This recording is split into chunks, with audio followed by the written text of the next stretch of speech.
ठरलं तर मग मालिकेच्या आजच्या भागामध्ये आता संतोष हा काहीच न बोलल्यामुळे रागाने आता अर्जुन हा त्याच्या बेडरूममध्ये येतो आणि सायलीने लिहिलेल्या त्या ब्लॅकबोर्डवरचे सर्व पॉईंट पुसून टाकतो आणि त्यावरती आता ट्रक पकडला गेला तेव्हा संतोष कुठं होता ही सर्व माहिती आता त्या ब्लॅकबोर्डवर अर्जुन लिहू लागतो. त्याच वेळेस सायली आता अर्जुनच्या पाठीमागे येते आणि अर्जुनकडे बघत विचारते की काय करताय अर्जुन सर. तर आता ब्लॅकबोर्डकडे बघत लगेच अर्जुन म्हणतो की महिपत आणि साक्षीला अडकवण्याची तयारी. कुणी जरी काही म्हटलं तरी या संतोषचे महिपतसोबत काहीतरी कनेक्शन असल्याचे आता अर्जुन हा सायलीला बोलतो.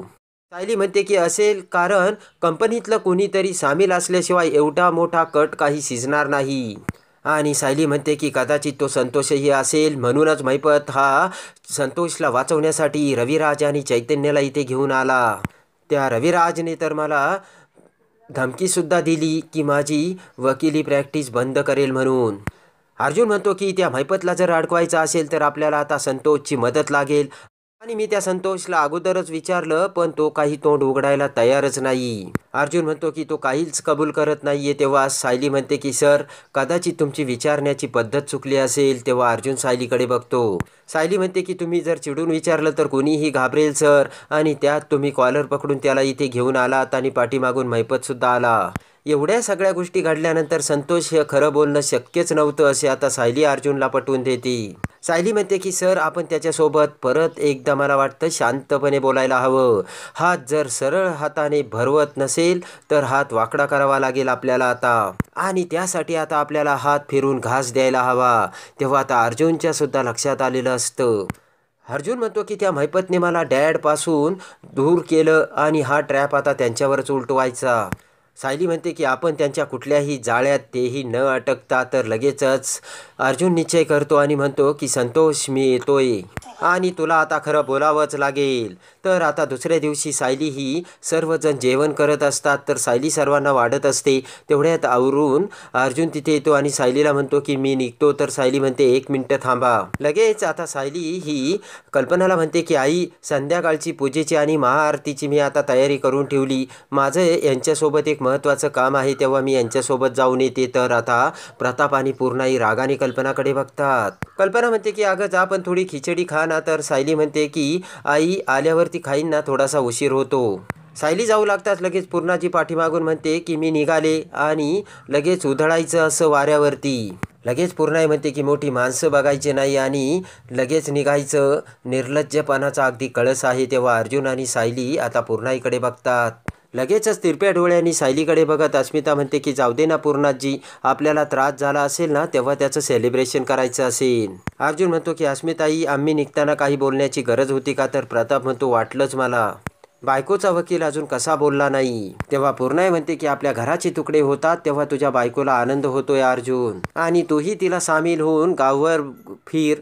तर लगेच अर्जुन हा पाठीमागे वळतो तर सायली अर्जुनचा हात धरते आणि अर्जुनला थांबवते. तेवढ्यात आता सायली ही पूर्णाई समोर येऊन उभा राहते आणि म्हणते की मुद्दाम मी पूर्णाई तुमच्या नजरेसमोर येऊन उभा राहिली कारण मी तुमच्या नजरेसमोरही नको असं तुम्हाला वाटतंय. सायली म्हणते की आजी या क्षणाला तुम्हाला असं वाटतंय ना मी यांच्याबरोबर फिरायला चालले पण असं काहीच नाहीये. या क्षणाला आमच्या मनात हा विचार देखील येणार नाहीये. सायली म्हणते की आता बाबांवर झालेले आरोप आम्हाला पुसून काढायचे आणि माझ्यावरती झालेले आरोप देखील आम्हाला पुसून काढायचा आहे. सायली म्हणते की मी आणि हे खऱ्या गुन्हेगाराचा चेहरा तुमच्या समोर आणणार आहोत आणि हे झालं सत्य समोर आलं तरच आपलं घर पूर्वीसारखं सुरळीत होणार आहे.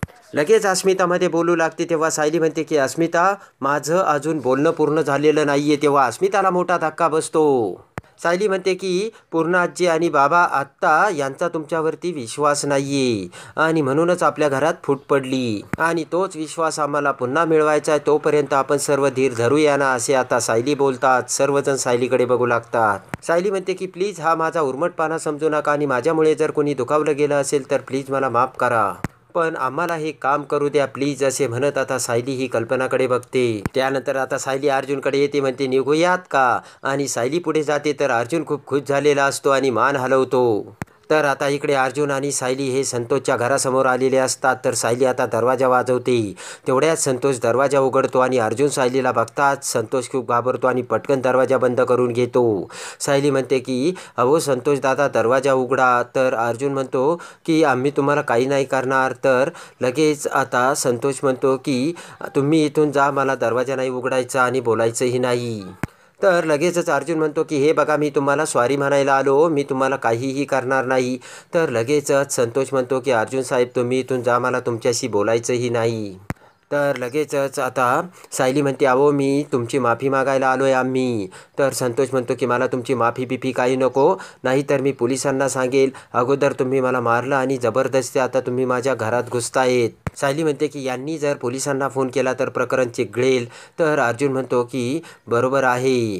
अर्जुन म्हणतो हा संतोष तर बोलायला तयारच नाही आहे, आता काय करायचं. तर सायली म्हणते मी प्रयत्न करून बघते आणि पुन्हा सायली आता संतोषला हाक मारते.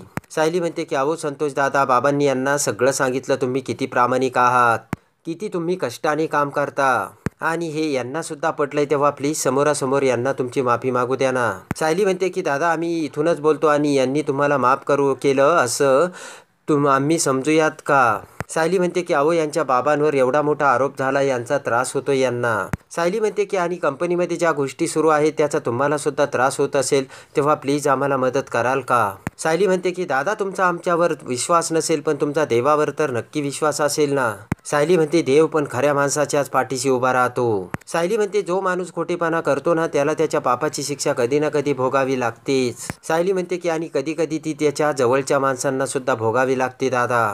तर आता पुन्हा नाटक करत रागाने संतोष म्हणतो की तुम्ही जा इथून, मी साधा माणूस आहे. तर आता अर्जुनला राग येतो पण सायली पुन्हा अर्जुनला सावरत म्हणते ठीक आहे दादा आम्ही जातो, आम्ही पुन्हा तुम्हाला त्रास द्यायला येणार नाही, तुमची मर्जी. आणि आता अर्जुन आणि सायली त्यांच्या कारकडे येतात. तर हळूच दरवाजा उघडून ते गेले की नाही हे संतोष बघून दरवाजा बंद करतो. तर आता इकडे सायली अर्जुनला समजावते आणि म्हणते गुन्हा जेवढा मोठा आहे ना तेवढाच त्याला वेळ लागणार आहे. सायली म्हणते की त्याच्या आवाजात तुम्ही त्याला काही करताल याची भीती होती. सायली म्हणते की बहुतेक त्याला धमकावलेलं असणार आहे. त्यानंतर आता पुन्हा संतोष आतमध्ये जाताच त्याची बायको आणि मुलगी आलेली असते आणि संतोष दरवाजा उघडतो. त्यानंतर आता लगेचच संतोष हा त्या मुलीचा ताप चेक करतो. तर आता काळजी करत संतोषची बायको म्हणते की हिचं आता ऑपरेशन करावं लागेल. तर आता ती मुलगी संतोषला म्हणते की बाबा मी लवकर बरी होईल ना, मला आता बरं होऊन समर कॅम्पला जायचं आणि खूप खेळायचं सुद्धा. तर आता संतोष हा लगेच त्या मुलीला मिठी मारतो. तर संतोषची बायको म्हणते की हिचं ऑपरेशन करावं लागेल असं सांगितलंय. अर्जुन म्हणतो की म्हणजे आपल्याला संतोषच्या मनातील महिपतविषयीची भीती काढावी लागेल. तर सायली म्हणते की ती जाईलच, कारण महिपतला हे माहिती नाही पैशाने सगळं काही मिळत नाही.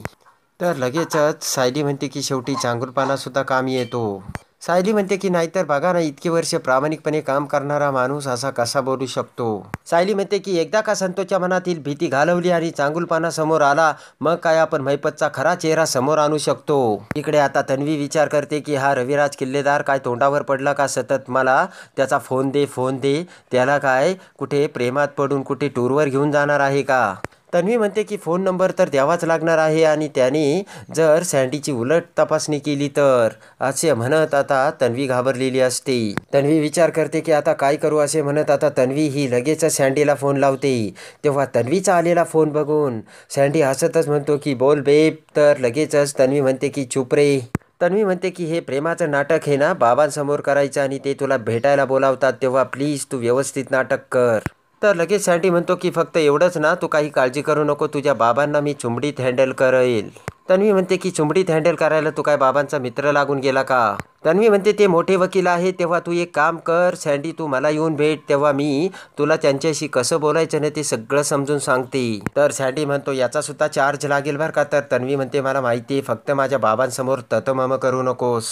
इकडे आता सायलीने महाआरतीची पूजा करण्यासाठी सर्व कल्पनाने सांगितल्याप्रमाणे सामान आणलेले असते. ते सर्व सामान देवीसमोर ठेवून पुन्हा सायली म्हणते की अरे बापरे मी तर सर्व सामान आणले पण बेल आणायचे तर विसरले. तेव्हा आता लगेचच सायली म्हणते की आई मी बेल आणायचे विसरले. इकडे आता कल्पना म्हणते थांब मी विमलला सांगते. तर सायली म्हणते की अहो आई विमलताई मागच्या खोलीची सफाई करतात आणि आज कुठेही बेल बाजारात लगेच मिळेल तेव्हा मी घेऊन येते.